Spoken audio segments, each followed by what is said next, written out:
നമ്മൾ ദേശീയ രാഷ്ട്രീയത്തിലേക്ക് വരുമ്പോൾ ഇന്ത്യയുടെ വിവിധ ഭാഗങ്ങളിൽ ഒരു ഭാഗത്ത് ജയ് ശ്രീരാം വിളിക്കാൻ ആവശ്യപ്പെട്ടുകൊണ്ട് മുസ്ലിം സമുദായത്തിൽ പിറന്നുപോയതിൻ്റെ പേരിൽ ചെറുപ്പക്കാരെ ആക്രമിച്ച് കൊലപ്പെടുത്തുന്നത് നമ്മൾ കാണുന്നു. മറുഭാഗത്ത് ക്രൈസ്തവ പുരോഹിതന്മാർ ഉൾപ്പെടെ കന്യാസ്ത്രീകൾ ഉൾപ്പെടെയുള്ളവരെ ആക്രമിക്കുന്നു, ജയിലിലടയ്ക്കുന്നു. പക്ഷേ കേരളത്തിലേക്ക് വരുമ്പോൾ ഈ ക്രൈസ്തവ അരമനകൾ കയറിയിറങ്ങുന്ന BJP നേതാക്കന്മാരെ നമ്മൾ കാണുകയാണ്. ഈ സംഘപരിവാർ സംഘടനകളിൽപ്പെട്ട ആളുകൾ തന്നെയാണ് ഉത്തരേന്ത്യയിൽ, അത് കേരളത്തിൽ BJP ആണെങ്കിൽ മറുഭാഗത്ത് ശ്രീരാമസേനയായിരിക്കാം, ബജരംഗ് ദളായിരിക്കാം, അവരാണ് ഈ കന്യാസ്ത്രീകൾ ആക്രമിക്കുന്നത്. അല്ലെങ്കിൽ മുസ്ലിം ചെറുപ്പക്കാരെ ബീഫ് കൈവശം വെച്ചെന്നോ ആട്ടിറച്ചി കൈവശം വെച്ചെന്നൊക്കെ പറഞ്ഞ് ആക്രമിക്കുന്നു. പക്ഷേ കേരളത്തിൽ അരമനകൾ കയറി ഇറങ്ങുന്ന BJP നേതാക്കന്മാരെ നമ്മൾ കാണുന്നു. അവരെ സ്നേഹപൂർവ്വം സ്വീകരിച്ചിരുത്തി അവർക്ക് വിരുന്നൊരുക്കുന്ന ബിഷപ്പുമാരെ നമ്മൾ കാണുകയാണ്. 2 കന്യാസ്ത്രീകളെ അറസ്റ്റ് ചെയ്ത് അവർക്ക് ജാമ്യം ലഭിച്ചപ്പോൾ തലശ്ശേരി രൂപതാധ്യക്ഷൻ പറഞ്ഞത് അമിത്ഷായ്ക്ക് നന്ദി എന്നാണ്, കേന്ദ്ര ആഭ്യന്തരമന്ത്രി അമിത്ഷായ്ക്ക് നന്ദി എന്നാണ്. എന്തുകൊണ്ടായിരിക്കാം ഒരേ സമയത്ത് BJP ഈ നിലപാട് സ്വീകരിക്കുമ്പോൾ അവരെ ബിഷപ്പുമാർ ഇത്തരത്തിൽ സ്വീകരിച്ച് ഇരുത്തി പ്രാതൽ കൊടുക്കുന്നത്? രാഷ്ട്രീയ നയത്തില് നിങ്ങൾ വിചാരിച്ച മാതിരി ദേശീയ രാഷ്ട്രീയത്തിൽ ഒരു നയം, സംസ്ഥാന രാഷ്ട്രീയത്തിൽ വേറെ നയം എന്നുള്ളത് വളരെ സ്വാഭാവികമാണ്. ഇപ്പോൾ CPM കേരളത്തിൽ കോൺഗ്രസിനെതിരാണല്ലോ. തമിഴ്നാട്ടിലല്ല, രാജസ്ഥാനിലല്ല, ഡൽഹിയിലല്ല, ബംഗാളിലല്ല, മധ്യപ്രദേശിലും UP യിലും അല്ല. കണ്ടോ, രാഹുൽ ഗാന്ധിയുടെ വോട്ട് കൊള്ളയ്ക്കെതിരായ സമരത്തിൽ പ്രകാശ് കാരാട്ടുണ്ട്, MA ബേബി ഉണ്ട്, ആനിരാജ ഉണ്ട്. ആനിരാജ CPIയുടെ നേതാവല്ലേ, രാഹുൽ ഗാന്ധിക്കെതിരായിട്ട് മത്സരിച്ച ആളല്ലേ. അവർ പ്രസംഗിച്ചല്ലോ ബീഹാറിൽ രാഹുൽ ഗാന്ധിയുടെ കൂടെ. പിണറായി വിജയൻ മിണ്ടൂല, ഗോവിന്ദ മാഷ് മിണ്ടൂല. എന്താ കാരണം? ഇവിടെ അതാണ്, ഇതൊക്കെ ഈ BJPയുടെ നയമാണെങ്കിലും CPMന്റെ നയമാണെങ്കിലൊക്കെ തൽക്കാലത്തെ വോട്ടാണ് പ്രശ്നം. ഇപ്പൊ BJPക്ക് കേരളത്തിൽ എന്താ പ്രശ്നം? കേരളത്തിൽ 28% മുസ്ലിങ്ങളാണ്, 27%, 18% ക്രിസ്ത്യാനികളാണ്. അപ്പൊ എത്രയായി? 45%. 45% ന്യൂനപക്ഷ വോട്ടുകളുണ്ട് ഇവിടെ. അത് മറ്റ് സംസ്ഥാനങ്ങളിലുള്ള സംഗതിയല്ല. പിന്നെ ഇവിടുത്തെ ഭൂരിപക്ഷ സമുദായത്തിൽപ്പെട്ട പലരും CPMലോ CPIയിലോ കോൺഗ്രസിലോ അങ്ങനെയാണ്. അപ്പൊ ഇവർക്കൊരു വോട്ടിന്റെ ഏകീകരണം നടക്കുന്നില്ല. അപ്പൊ ഇവിടെ എന്ത് വേണം? ഇവിടെ ഇതിനോടൊക്കെ ലോഹ്യം കാണിക്കണം. അത് അവരുടെ നാട്യമാണ്. കന്യാസ്ത്രീകളെ ആക്രമിക്കാനോ പാതിരിമാരെ കൊല്ലാനോ നിർബന്ധ മതവിരുദ്ധം നടത്തി എന്ന് പറഞ്ഞ് കേസുണ്ടാക്കാനോ ഒക്കെ അവർക്ക് ഒരു ബുദ്ധിമുട്ടുമില്ല. കാരണം അവിടെയൊക്കെ ഈ ഹനുമാൻ സേന, ബജരംഗൾ എന്നൊക്കെ പറയുന്നൊക്കെ RSSന്റെ രൂപാന്തരങ്ങളാണ്. പല പേരിൽ വരും അവർക്ക് കേസ് ഒരുപാട്. ഞങ്ങളല്ല, RSS അല്ല. ഗാന്ധിയെ കൊന്ന ആരാ? അംഗീകരിച്ചില്ലല്ലോ. ഗാന്ധിയെ കൊന്ന ആരാ? ഹിന്ദു മഹാസഭ എന്ന് അവർ പറഞ്ഞു. അല്ല, ഗാന്ധിയെ കൊന്ന ഗോഡ്സെ ഒരു കാലത്ത് ഹിന്ദു മഹാസഭയിൽ ഉണ്ടായിരുന്നു, വേറൊരു കാലത്ത് RSS ഉണ്ടായിരുന്നു. പിന്നെ അതിൽ ആരൊക്കെ മെമ്പർമാർ, ആരാ രാജിവെച്ചതെന്ന് നമുക്കറിയാൻ പറ്റില്ല. ഇപ്പോൾ ഞാൻ പറയാം, കേരളത്തിൽ RSSന്റെ നേതാക്കന്മാരുടെ പേര് നിങ്ങൾക്ക് അറിയോ? അത് രഹസ്യത്തിൽ പ്രവർത്തിക്കുന്ന സംഘടനയത്. അതിന്റെ പ്രസിഡന്റ് ആരാണ്, സെക്രട്ടറി ആരാണ്, കേരളത്തിൽ എത്ര ശാഖകളുണ്ട്, കോഴിക്കോട് ജില്ലാ ഘടകത്തിന്റെ അല്ലെങ്കിൽ കോട്ടയം ജില്ലാ ഘടകത്തിന്റെ അല്ലെങ്കിൽ എറണാകുളം ജില്ലാ ഘടകത്തിന്റെ നേതാവാരെന്ന് നിങ്ങൾക്ക് അറിയില്ല. അവർക്ക് പത്രത്തിൽ പിന്നെ വാർത്ത വരേണ്ട ആവശ്യമില്ല, അവർക്ക് ചാനലിൽ പങ്കെടുക്കേണ്ട ആവശ്യമില്ല. അവർക്ക് BJPക്ക് വേണ്ടതാ, RSSനൊന്നും വേണ്ട. അപ്പൊ RSS എന്താ ചെയ്യുന്നത്? അവര് 1915 ഉണ്ടായി ഹിന്ദു മഹാസഭ, 10 കൊല്ലം കഴിഞ്ഞുണ്ടായതാണ് RSS. അത് കഴിഞ്ഞ് 20 കാലത്താണ് ഹിന്ദുത്വ എന്നുള്ള ആശയം ഉണ്ടാവുന്നത്. മറ്റൊരൊക്കെ മോഹം ഒരു ഹിന്ദു രാഷ്ട്രം ഉണ്ടാക്കാനാണ്.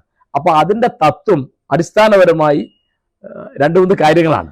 ഒന്ന്, ഇന്ത്യൻ ദേശീയതര ശത്രുക്കൾ 3 ഒന്ന് മുസ്ലിങ്ങൾ, 2 ക്രിസ്ത്യാനികൾ, 3 കമ്മ്യൂണിസ്റ്റുകാർ. കാരണം എന്താ? അതിന് ന്യായം പറഞ്ഞത് ഈ 3 സാധനവും ഇന്ത്യക്ക് പുറത്തുണ്ടായതാണ്. ഇന്ത്യക്ക് പുറത്താണല്ലോ ക്രിസ്ത്യാനിറ്റി ഉണ്ടായത്, ഇന്ത്യക്ക് പുറത്താണല്ലോ ഇസ്ലാം ഉണ്ടായത്, ഇന്ത്യക്ക് പുറത്താണല്ലോ കമ്മ്യൂണിസം ഉണ്ടായത്. പിന്നെ അടുത്ത വാചകം, ഇന്ത്യയെ മാതൃഭൂമിയായും പുണ്യഭൂമിയായും അംഗീകരിക്കുന്നവർക്ക് മാത്രമേ ഇവിടുത്തെ പൗരത്വത്തിന് അവകാശമുള്ളൂ. മാതൃഭൂമി എന്ന് എല്ലാവരും അംഗീകരിക്കും. പുണ്യഭൂമി എന്ന് പറഞ്ഞാൽ ഒരു സങ്കല്പം തന്നെ കമ്മ്യൂണിസ്റ്റുകാർക്കില്ല. ക്രിസ്ത്യാനികൾക്ക് അത് ഇസ്രായേലാണ്, മുസ്ലിങ്ങൾക്ക് അത് അറേബ്യൻ. അപ്പോ ഈ പുണ്യഭൂമി എന്ന് വരുമ്പോഴേക്കത്, കാരണം ഹിന്ദു മതം എന്ന് പറയുന്ന ഒരു മതമല്ല. ബുദ്ധമതം ഇവിടെ ഉണ്ടായതാ, സിഖ് മതം ഇവിടെ ഉണ്ടായതാ, ജൈനമതം ഉണ്ടായതാ. ഇതൊക്കെ ഭാരതീയത എന്നുള്ള ഇതൊക്കെ വരും, ഇന്ത്യൻനെസ് എന്നുള്ള ഇതൊക്കെ വരും. പിന്നെ അവർക്കൊന്നും അത്ര വലിയ വോട്ട് ബാങ്കുകളില്ല. സിഖുകാർ പഞ്ചാബിലോ ഹരിയാനയിലോ ഒക്കെ കഴിഞ്ഞാൽ കഴിഞ്ഞല്ലോ. പിന്നെ ഈ ബുദ്ധമതക്കാരുടെ ഒരു വോട്ട് ബാങ്ക് എന്ന് പറയുന്നതൊക്കെ അത്യപൂർവമാണ്, അവര് ജൈന മതക്കാരുടെ. അപ്പൊ ഇതിന്റെ പ്രശ്നം വോട്ടാണ്. ഇപ്പോ BJP എപ്പോഴെങ്കിലും മറുപടി പറയോ ഈ ഡെമോക്രസി ജനാധിപത്യം ഇന്ത്യയിൽ ഉണ്ടായതാണോ? അല്ല. അത് 2500 കൊല്ലം മുമ്പ് ഗ്രീസിൽ പ്രധാനമായിട്ട് ഏതൻസിൽ ഉണ്ടായ ഒരു സാധനം. അത് അവരിപ്പോ ഒരു സിദ്ധാന്തം നടക്കുന്നത് ഭാരതം ജനാധിപത്യത്തിന്റെ മാതൃഭൂമി എന്ന്. ആലോചിച്ച് നോക്കൂ, ജാതിയാണ് ഇവിടുത്തെ ഏറ്റവും വലിയ യാഥാർത്ഥ്യം. ജാതിയിൽ എന്തില്ല? തുല്യതയില്ല. ബ്രാഹ്മണനും ക്ഷത്രിയനും വൈശ്യനും ശൂദ്രനും അവർണനും തുല്യനാണെന്ന് പറഞ്ഞാൽ പിന്നെ ജാതി ഇല്ലല്ലോ. ഉണ്ടോ? തുല്യമല്ല എന്ന് പറഞ്ഞാൽ ജാതി എന്ന് പറയാ, തുല്യമാണ് എന്ന് പറഞ്ഞാൽ ജനാധിപത്യം എന്ന് പറയാ. അപ്പൊ ഇവിടെ എങ്ങനെയാ ജനാധിപത്യം ഉണ്ടാവുക? നിങ്ങൾ കള്ള ഹിസ്റ്ററി ഉണ്ടാക്കിയിട്ട് കാര്യമില്ലല്ലോ. അപ്പോ അവര് ചെയ്യുന്ന, ഇപ്പൊ ഇവരെ വീട്ടിൽ വരുന്ന ഒരാളെ സ്വീകരിക്കുന്നതിനൊരു പുരോഹിതനെ ഞാൻ കുറ്റം പറയില്ല. ഇപ്പോൾ എൻ്റെ വീട്ടിൽ ഒരാൾ വന്നു, അല്ലെ എൻ്റെ ഓഫീസിൽ ഒരാൾ വന്നു, ഞാൻ അയാളോട് ഇരിക്കാൻ പറയും, ഞാൻ അയാൾക്ക് ചായ കൊടുക്കും, അയാൾ പറഞ്ഞൊക്കെ കേൾക്കും. അത് നമ്മളൊരു ആതിഥ്യ മര്യാദയാണ്.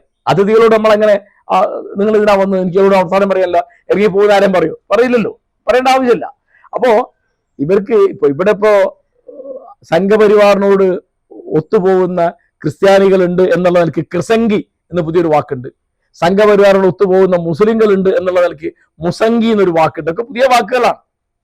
അപ്പോ ഇതിലിപ്പം പള്ളിലച്ചന്മാരെ ഇവരെ സ്വീകരിച്ചു എന്നുള്ള വകയിൽ ഞാൻ കുറ്റം പറയാൻ ഉദ്ദേശിക്കുന്നില്ല. അവരത് മനസ്സിലാക്കിയാൽ മതി. അപ്പൊ ഇവിടെ ഇപ്പൊ എന്താണെന്ന് വെച്ചാൽ ഇപ്പോ BJP കേരളത്തിൽ ശ്രമിക്കുന്നത് മുസ്ലിങ്ങളെ കൂടെ നിർത്തിയാലും മറ്റുള്ളവർക്കൊക്കെ ബുദ്ധിമുട്ടാണ്. ക്രിസ്ത്യാനികൾ അത്ര ബുദ്ധിമുട്ടില്ല. കാരണം അവിടെയൊക്കെ ക്രിസ്ത്യൻ ജനസംഖ്യ കുറവാണ്. ഇപ്പൊ നാഗാലാൻഡ് പോലെ അപൂർവ സ്ഥലങ്ങളിൽ അല്ലാതെ ഉള്ളൂ. അപ്പൊ ഇവിടെ ഇപ്പൊ അവർ ചെയ്യുന്നത് എന്താണ്? ക്രിസ്ത്യൻ മുസ്ലിം ഐക്യം തകർക്കുക. വളരെ വലിയ ലൈനാണ്. കാരണം ഇപ്പൊ ഉദാഹരണം പറഞ്ഞാൽ LDF-ലും UDF-ലും ഉണ്ട്. ഇപ്പൊ ഇപ്പോ UDF-ൽ ഉണ്ടായിരുന്നു മാണി കേരള കോൺഗ്രസ്, UDF-ൽ ഉണ്ടായിരുന്നു ജോസഫിന്റെ കേരള കോൺഗ്രസ്. മാണി കേരള കോൺഗ്രസിന് ഇവര് LDF കൊണ്ട് ആവശ്യമില്ലാതെ പുറത്താക്കി.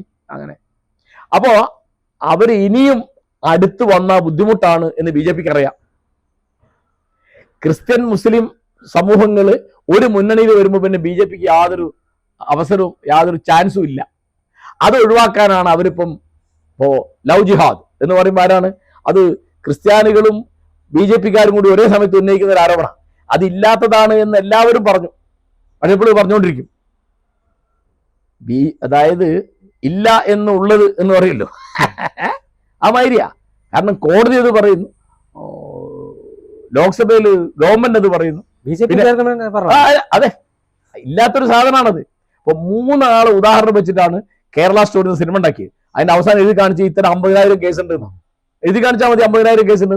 അത് കേരളത്തിൽ ചെലവാവില്ല, പക്ഷെ രാജസ്ഥാനിൽ ചെലവാകും, മധ്യപ്രദേശ് ചെലവാകും, UP ചെലവാകും. അത് മതി. ഇത്തരം, അതായത് ഇപ്പോ അവരുടെ പ്രധാനപ്പെട്ട എര എന്ന് പറയുന്നത് അവര് ലക്ഷ്യം വെക്കുന്നത് മുസ്ലിങ്ങളെയാണ്. പിന്നെ കമ്മ്യൂണിസ്റ്റുകാർ, പിന്നെ അതിന് മാത്രം കമ്മ്യൂണിസ്റ്റുകാരില്ലപ്പോ. വെസ്റ്റ് ബംഗാളിൽ അത് തീർന്നു, ത്രിപുരയിൽ തീർന്നു. ഇനി കുറച്ച് കമ്മ്യൂണിസ്റ്റുകാരുള്ള കേരളത്തിലാണ്.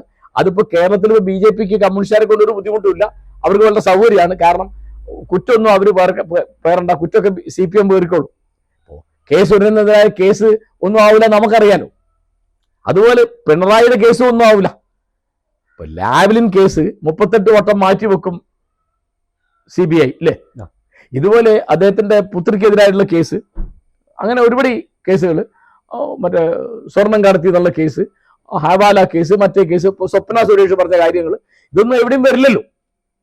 അപ്പൊ അവര് തമ്മിൽ ഭയങ്കര ധാരണയാണ്. CPM-ഉം ഇപ്പോ കേന്ദ്ര ഗവൺമെന്റ് ഏജൻസികളെ പേടിച്ചിട്ടാണ് നിർഭാഗ്യവശാൽ നമ്മുടെ മുഖ്യമന്ത്രി ജീവിക്കുന്നത്. അപ്പൊ പേടിക്കാതിരിക്കണം എന്ത് വേണം? ഇവരെ പിണക്കരുത്.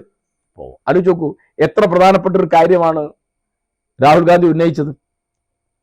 എന്താ അദ്ദേഹം പറഞ്ഞത്?